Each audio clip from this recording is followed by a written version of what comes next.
അസ്സലാമു അലൈക്കും വറഹ്മത്തുള്ളാഹ്. റമളാൻ അല്ലാഹു സുബ്ഹാനഹു വ തആല നൽകിയ ഏറ്റവും വലിയ അനുഗ്രഹമാണ് റമളാൻ. നബിത്തങ്ങൾ രണ്ട് യുവാക്കളുടെ സംഭവം പറഞ്ഞു. ഒന്നാമത്തെ യുവാവും രണ്ടാമത്തെ യുവാവും ഒരേ കാലഘട്ടത്തിൽ ജീവിച്ചവരാണ് അവർ രണ്ടുപേരും. ഒരു യുവാവ് മറ്റൊരു യുവാവിനേക്കാൾ ഒരു വർഷം മുമ്പേ ആ യുവാവ് മരണപ്പെട്ടു. ആ ഒരു വർഷം മുമ്പേ മരണപ്പെട്ട യുവാവ് അള്ളാഹുവിൻ്റെ മാർഗത്തിൽ ഷഹീദായ വ്യക്തിയാണ്. ഷഹീദായ വ്യക്തിയെപ്പറ്റി ഹദീസിൽ വന്നത്, ആ ശരീരത്തിൽ നിന്ന് ഒരു തുള്ളി ബ്ലഡ് ഭൂമിയിലേക്ക് വീഴുമ്പോൾ അദ്ദേഹത്തിൻ്റെ മുഴുവൻ പാവങ്ങളും അല്ലാഹു സുബ്ഹാനഹു വ തആല പുറത്തു കൊടുക്കുമെന്നാണ്. അത്രമാത്രം പ്രതിഫലമാണ് നാളെ ഷഹീദിന് അല്ലാഹു സുബ്ഹാനഹു വ തആല കൊടുക്കുന്നത്.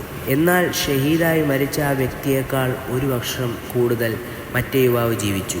അപ്പോൾ നബി സല്ലല്ലാഹു അലൈഹി വസല്ലമ തങ്ങൾ പറഞ്ഞു, ഷഹീദായ വ്യക്തിയേക്കാൾ കൂടുതൽ പ്രതിഫലം ഈ ഒരു വർഷവും കൂടെ അധികം ജീവിച്ച ഈ മനുഷ്യനാണെന്ന് പറഞ്ഞു.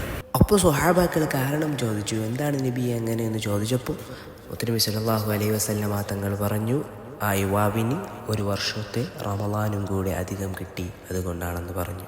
അപ്പോൾ ഞങ്ങൾക്ക് അതിൽ നിന്ന് ഒരു റമളാൻ കൂടി ഞങ്ങൾക്ക് കിട്ടിയിരിക്കുകയാണ്. അതുകൊണ്ട് അതിനെ മനസ്സിലാക്കി നാം ഓരോരുത്തരും നോമ്പനുഷ്ഠിക്കുക. അല്ലാഹു സുബ്ഹാനഹു വ തആല നിങ്ങൾക്ക് ഏവർക്കും തൗഫീഖ് തന്ന് അനുഗ്രഹിക്കുമാറാകട്ടെ.